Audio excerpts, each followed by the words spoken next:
এটা তো খুব পরিষ্কার যে এই এনসিপি বলেন, এবি পার্টি বলেন, এরা প্রত্যেকেই জামাতের বি টিম, সি টিমের দায়িত্ব পালন করে যাচ্ছে এবং তারা কিন্তু জামাত, এই যে ইনকিলাব মঞ্চ, এগুলোও কিন্তু জামাতের ভিন্ন ভিন্ন প্ল্যাটফর্ম। বিগত দিনে আমাদের সাংগঠনিক দুর্বলতা আমাদের স্বীকার করতেই হবে। যারা ছাত্রলীগের অভ্যন্তরে ঢুকে ছাত্রলীগের নাম ব্যবহার করে ছাত্রলীগের সেই সময়ে প্রভাব বিস্তার করে তারা সাধারণ ছাত্রছাত্রীদের বিরুদ্ধে দাঁড়িয়েছিল, দায়টা ছাত্রলীগের। আবরার হত্যাকারীদের যারা হত্যা করেছিল তাদের যিনি কৌশলী আদালতে জামিনের ব্যবস্থা করেছেন, এই শিশির মনির, তিনি কিন্তু জামাত করেন। তো এই যারা আজকে এনসিপি বা আজকে যারা যারা শিবিরের বিভিন্ন দায়িত্বশীল পদে যাচ্ছে, তারাই তো ছাত্রলীগের নামে অপকর্ম করেছে। তো এখানে তো ছাত্রলীগের যে সংগঠন, এই সংগঠনের দায় দেওয়ার কোনো সুযোগ আছে? এই যে এত ভীতির বা যিনি কথা বলছেন মিডিয়ায়, তাকেই কিন্তু বাংলাদেশে গ্রেফতার করা হচ্ছে। তারপরেও একজন কিন্তু বলেছেন, সিনিয়র সাংবাদিক বলেছেন, একজন তুলনামূলক তরুণ তিনিও কিন্তু বলেছেন যে ছাত্রলীগের যদি দায় থেকে থাকে, ছাত্রলীগের নাম ভাঙিয়ে যারা যারা এই অপরাধ করেছেন এবং এখন এনসিপি বা ছাত্র শিবিরের রাজনীতির সঙ্গে সম্পৃক্ত হচ্ছেন, তারা কি সেই অপরাধে অপরাধী হবেন না? একই যাত্রায় পৃথক ফল। ছাত্রলীগকে আপনি ব্যান করবেন, কেন করেছেন? কারণ ছাত্রলীগ এদেশের মুক্তিযুদ্ধের ইতিহাস বলেন, স্বাধীনতার ইতিহাস বলেন, বাংলাদেশের ইতিহাস বলেন, সেটা কিন্তু ছাত্রলীগের ইতিহাস। আজকে যে স্বাধীনতার সেই সংগ্রামের গৌরবোজ্জ্বল অধ্যায় এবং শহীদের সংখ্যা, নির্যাতিত মা বোনদের সংখ্যা, জাতীয় সঙ্গীত, পতাকা, সবকিছুকে যেভাবে বিভ্রান্তির দিকে নিয়ে যাওয়া হচ্ছে, ইতিহাস তো চাইলেই পরিবর্তন করা যায় না, ইতিহাসকে চাইলেই মুছে ফেলা যায় না। যেটা আমরা পূর্বের আলোচনায় বলেছি যে এই ইতিহাস তো সংরক্ষিত বিভিন্নভাবে। হাজার হাজার বই আমাদের দেশে এই মুক্তিযুদ্ধের ইতিহাস নিয়ে বেরিয়েছে, তার কি ভূমিকা সেটা নিয়ে বেরিয়েছে। বিদেশের বিভিন্ন আর্কাইভে, বিভিন্ন মিডিয়ায়, ইলেকট্রনিক প্রিন্ট মিডিয়ায় এই বিষয়গুলো আছে, মুক্তিযুদ্ধ নিয়ে গবেষণা হয়েছে। চাইলেই তো শাহরিয়ারের মতো বা টাকলা ফুয়াদের মতো দুই চারটা গরু ছাগল কোথার থেকে আসলো আর এসেই বিভিন্ন তথ্য দিয়েই যে মানুষকে বিভ্রান্ত করে ফেলবো, সেটা কিন্তু মোটেই নয়। এবং এই যারা এই অপরাধে অপরাধী, তাদেরকে এক সময় শাস্তির মুখোমুখি হতে হবে। কিন্তু তার চেয়ে বড় কথা, আমরা তো সেই সময়টায় বলেছিলাম এগুলো আসলে জামাতের এবং শিবিরের এই আন্দোলন। যেহেতু এদেশের সাধারণ মানুষ জামাতকে বা আমাদের দেশের ছাত্র সমাজ শিবিরকে পছন্দ করে না, এই কারণেই তারা ভিন্ন নামে সামনে এসেছে এবং সেই আন্দোলন, সেই জঙ্গি আন্দোলনের মাধ্যমে তাদের যে অভিষ্ট লক্ষ্য, তারা সেই লক্ষ্যের দিকে এগিয়ে গিয়েছে। এরপরে দেখুন পর্যায়ক্রমে এনসিপির অনেকেই কিন্তু জামাতের বিরুদ্ধে কথা বলেছেন, মুক্তিযুদ্ধের ভূমিকা নিয়ে প্রশ্ন তুলেছেন, আজকে তাদের সঙ্গে জোট করছেন, তাদের নিজেদের অস্তিত্ব জামাতের সঙ্গে বিলীন করে দিচ্ছেন এবং কেউ কেউ যেখানে বেরিয়ে এসেছেন, পদত্যাগ করছেন, এগুলো আসলে লোক দেখানো বিষয়। তারা বলেছিল না সেভেন সিস্টার দখল করবে, গুনে গুনে প্রায় কিন্তু প্রায় 7-8টা মেয়ে কিন্তু যারা নেতৃত্বে ছিলেন তারা কিন্তু বের হয়ে এসেছে। যেখানে তারা নিজেদের সিস্টার বা সহকর্মী সহযোদ্ধাদেরকে ধরে রাখতে পারছে না, সেখানে তাদের সেই সেভেন সিস্টার নিয়ে কথা বলাটা, সেটা আসলে নেংটি পড়ে কুটটাই পড়ার মতো এই কাহিনী তারা কিন্তু বলার চেষ্টা করেছে। তো যাই হোক, তো এগুলো আসলে জামাতের বিভিন্ন তাদের যে প্ল্যান রয়েছে, সেই প্ল্যান অনুযায়ী এই কাজগুলো করে যাচ্ছে। আমরা মনে করি এই বিষয়গুলো সবগুলোই লোক দেখানো বিষয়। সোহাগ, যেহেতু আজকে আমরা ছাত্রলীগের মূলত প্রতিষ্ঠা বার্ষিকীর পরে ছাত্রলীগের বিভিন্ন বিষয় নিয়ে আলোচনা করছি, শিক্ষার বিভিন্ন বিষয়গুলো নিয়ে আলোচনা করছি। আমাদের পাঠ্যপুস্তকের একটা উৎসব ছিল এদেশের সাধারণ ছাত্রছাত্রী। এখানে রাসেল, আমার মনে হয় আপনিও যখন স্কুলে পড়াশোনা করেছেন, আমরা স্কুলে পড়াশোনা করেছি, আমরা একসঙ্গে সব বই পেতাম না। আমাদের একটা সময় পোস্ট অফিসে গিয়ে বই সংগ্রহ করতে হতো, বা আমরা আমাদের অন্যের যারা পুরনো বই সিনিয়র কালেক্ট ছিলেন করতাম, তাদের কাছ থেকে আগে বই থেকে নিতে পড়া হতো। শুরু করতে। কিন্তু এই যে সর্বশেষ 36 কোটি বই আমাদের বিভিন্ন উৎসবের মতো স্কুলের আমাদের খুদে শিক্ষার্থী থেকে আরম্ভ করে ক্লাস 8-9 ছাত্রছাত্রীরা নতুন বই, ছাপাখানার গন্ধ, নতুন বইয়ের যে সুবাস, এটা পৃথিবীর অন্য কিছুর সঙ্গে তুলনা চলে। সেটা নাকি আওয়ামী লীগের উৎসব ছিল। আসলে স্বাধীনতাটাও তো আওয়ামী লীগের, এই পতাকাটাও আওয়ামী লীগের, এই বই উৎসব আওয়ামী লীগের, এই যে আজকে ফ্লাইওভার এগুলাও আওয়ামী লীগের, টার্মিনাল 3ও আওয়ামী লীগের, রূপপুর মানবিক বিদ্যুৎ কেন্দ্র এগুলো আওয়ামী লীগের, পদ্মা সেতু আওয়ামী লীগের। আওয়ামী লীগ তো এই দেশের জন্য, এ দেশের মানুষের জন্যই এগুলা করে। আমরা 2001 থেকে 2006 পর্যন্ত বিএনপি জামাতের সময় কিভাবে শিক্ষাঙ্গন যে পিছিয়ে ছিল, আওয়ামী লীগ বা বঙ্গবন্ধু কন্যা সেই জায়গা থেকে কোথায় এনেছেন। আমাদের শিক্ষিতের হার ছিল, সাক্ষরতার হার ছিল সেই 2006 সালে 45%, সেটা 2023-এ এসে 75% হয়েছে।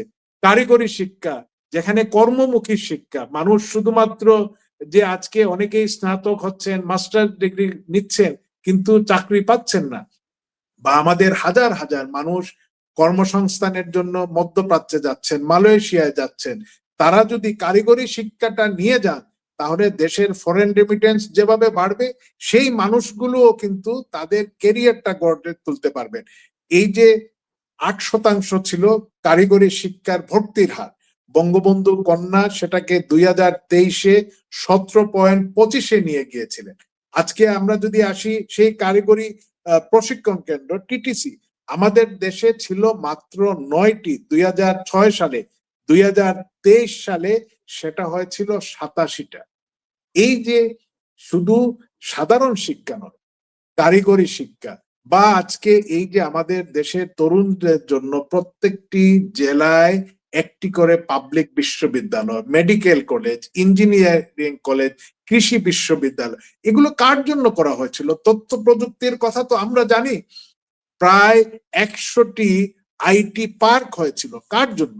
এই আমাদের তরুণ প্রজন্মের জন্য। তো যে মহিলাদেরকে আজকে জামাত এবং বিএনপির ধর্মান্ধ কিছু গোষ্ঠীর যেভাবে প্রতিরোধের মুখে পড়তে হচ্ছে, মহিলাদেরকে 4 ঘন্টার বেশি তারা বাইরে কাজ করতে দিবে না, তাদের কর্মঘণ্টা কমানোর কথা বলছে, সেই জায়গায় বঙ্গবন্ধু কন্যা জয়ত্রী শেখ হাসিনা 2006 সালে যেখানে আমাদের প্রাথমিক বিদ্যালয়ে মহিলা শিক্ষকের সংখ্যা ছিল প্রায় 1.5 লক্ষ, সেটাকে তিনি 4 লক্ষে উত্তীর্ণ করেছিলেন। অর্থাৎ এই 15 বছরে 2.5 লক্ষ তিনি সুযোগ আমাদের মহিলাদের জন্য তিনি তৈরি করেছিলেন। মাধ্যমিক পর্যায়ে নারী শিক্ষকের সংখ্যা ছিল 59,000। বঙ্গবন্ধু কন্যা 2023 সাল পর্যন্ত, 24 পর্যন্ত তো আরো বেড়েছে, কিন্তু 23 পর্যন্ত সেই সংখ্যাটাকে তিনি প্রায় 90,000, অর্থাৎ 30,000 শিক্ষকের কর্মসংস্থান, চাকরি এবং মহিলাদেরকে স্বাবলম্বী হওয়ার ব্যবস্থা করে দিয়েছিলেন। এইভাবে আমরা কোন বিষয়গুলো উল্লেখ করব? কারণ আমাদের আলোচনাটা যে জায়গায়, আসলে আমি এই কারণেই সোহাগ শিক্ষার বিষয়গুলো নিয়ে আলোচনা করেছেন, আমিও এই জায়গাটায়, এই যে প্রাথমিক শিক্ষা, আমাদের সাক্ষরতা বলেন, বা অনেকেই হয়তো প্রাথমিক শিক্ষা শেষ করে উচ্চ মাধ্যমিকে যেতে পারেন না, ঝরে পড়ে যান, কিন্তু প্রাথমিক শিক্ষাটাও যদি হয়, মানুষ, কিছু কিছু মানুষ তাদের হয়তো জীবনের যে প্রয়োজনীয় কাজকর্ম তারা সেটা সম্পাদন করতে পারে। 2006 পর্যন্ত প্রাথমিক বিদ্যালয়ের সংখ্যা যেখানে 6 লক্ষ প্রায় 65,672টি ছিল, সেই সংখ্যাকে 1,20,000-এ উত্তীর্ণ করেছিলেন, অর্থাৎ প্রায় 2 গুণ। তো এই যে শিক্ষার জন্য যে সরকার, আমাদের আওয়ামী লীগের প্রধানমন্ত্রী এবং আমাদের সভানেত্রী, তিনি যে কাজগুলো করেছিলেন কার জন্য? এদেশের তরুণদের জন্য, আমাদের আগামী প্রজন্মের জন্য। আমরা রাজনৈতিক ধারাবাহিকতা এবং স্থিতিশীলতা থাকার কারণে অর্থনৈতিক, সামাজিক প্রত্যেকটি ক্ষেত্রে আমরা এগিয়ে গিয়েছিলাম। আমরা আমাদের বিভিন্ন পরিসংখ্যান আমরা তৈরি করতে যাচ্ছি। এই 15 বছরে বিভিন্ন শিক্ষা প্রতিষ্ঠানে কতটা সন্ত্রাসী ঘটনা ঘটেছে? খুব নগণ্য, আগের সঙ্গে যদি আমরা তুলনা করি। রাজনৈতিক সহিংসতা কতটা হয়েছে? খুবই নগণ্য। শিক্ষা প্রতিষ্ঠানে রাজনৈতিক প্রতিদ্বন্দ্বী দলগুলোর মধ্যে কতটা হত্যাকাণ্ড হয়েছে? এবং তার আগের সেই 2006 পর্যন্ত, 2001 থেকে কতটা হয়েছে? আমরা যদি সেই পরিসংখ্যানগুলো নিয়ে আসি, বা সেই পরিসংখ্যানগুলো দিয়েই আমরা আসলে আরেকটি অনুষ্ঠান আমরা সাজাতে পারি, তাহলেই আমরা বুঝবো আজকে আমাদের যে তরুণ ভাইটি, যার বয়স 17, 18, 20 অথবা 25, তারা কি দেখেছে শিক্ষাঙ্গনে সেশন জট? তারা কি দেখেছে শিবিরের বা ছাত্র দলের অস্ত্রের ঝনঝনানি, চর দখলের মতো শিক্ষা প্রতিষ্ঠান কিভাবে দখল করতে হয়, কিভাবে শিবিরের সন্ত্রাসীরা, খুনিরা, শুধু ছাত্রলীগ নয়, ছাত্রমৈত্রী, ছাত্র দল, ছাত্র ইউনিয়ন, এমন কোন সংগঠন নেই যাদেরকে তারা বিভিন্ন শিক্ষা প্রতিষ্ঠানে হত্যা করেনি। হত্যা করে রাজশাহীতে ম্যানহোলে ঢুকিয়ে দিয়েছে। চট্টগ্রাম বিশ্ববিদ্যালয়ের কিভাবে নির্যাতন করত, এভাবে বিভিন্ন বিশ্ববিদ্যালয়ে, মেডিকেল কলেজে, এমনকি আমি সর্বশেষ যে আবরার ফাহাদ বুয়েটের মেধাবী ছাত্র, তাকে যে হত্যা করেছে, সেও কিন্তু সেই, আপনি দেখুন যে শিবির তাদেরকে রক্ষা করার জন্য, জামাত তাদেরকে রক্ষা করার জন্য যাচ্ছে। অর্থাৎ এই সমস্ত সন্ত্রাসীদেরকে যারা লালন পালন করেছে, যারা ছাত্রলীগ বা এখনো আমি বলবো যে ছাত্রদল বা বিএনপির নেতৃবৃন্দ, তারা হয়তো অনুধাবন করতে পারছেন না যে আমাদের, আমি দায়িত্ব নিয়েই বলছি, আমাদের তো কিছু দুর্বলতা ছিল অবশ্যই, যে কারণে এই সন্ত্রাসীগুলো, এই বর্ণচূড়াগুলো, হেলমেট বাহিনী বলেন বা লুঙ্গির নিচে বলেন, বিভিন্ন ভাবেই তাদেরকে অবহিত করা হয়। এই কথাগুলো আমরা বলছি না আজকে। এই মব সন্ত্রাসের মধ্যেও কিন্তু বাংলাদেশে টক শোতে যারা কথা বলছেন বাস্তবতার নিরিখে, সত্যকে যারা আড়াল করার চেষ্টা করছেন না, তারা কিন্তু বলছেন এই কথাগুলো, তাদের ভাষা, তাদের শব্দ। আমি সেই জায়গা থেকে শুধু উদ্ধৃতি হিসেবে ব্যবহার করলাম। তো এরা আগামী দিনে যদি ক্ষমতা পায়, তাহলে কি করবে? ঢাকা বিশ্ববিদ্যালয় হকারদের সঙ্গে তারা কি আচরণ করছে? ঢাকা বিশ্ববিদ্যালয় একজন ছাত্রীকে তার পোশাক পরিধান করার জন্য যেভাবে অপদস্থ করা হচ্ছে, এগুলো তো প্রতিনিয়ত আমরা দেখতে পাচ্ছি। বিভিন্ন মেডিকেল কলেজে, বিভিন্ন বিশেষায়িত শিক্ষা প্রতিষ্ঠানগুলোতে যেখানে মেধাবীরা ভর্তি হওয়ার সুযোগ পায়, গড়পড়তা ছাত্রছাত্রীরা হয়তো সেখানে ভর্তি হয় না। একটি পরিবারের কাছে একটি সন্তান বা এই ধরনের ব্রিলিয়ান্ট মেধাবী সন্তানটি যখন বিশ্ববিদ্যালয় থেকে নৃশংস হত্যাকাণ্ডের শিকার হয়ে নিথর দেহে ফিরে আসে, তখন এদের রাজনীতিটা কোথায় থাকে? এই জামাত, বিএনপি, শিবিরের হাতে বাংলাদেশে প্রতিটি শিক্ষা প্রতিষ্ঠানে এখন পর্যন্ত প্রায় শত শত ছাত্র হত্যা হয়েছে।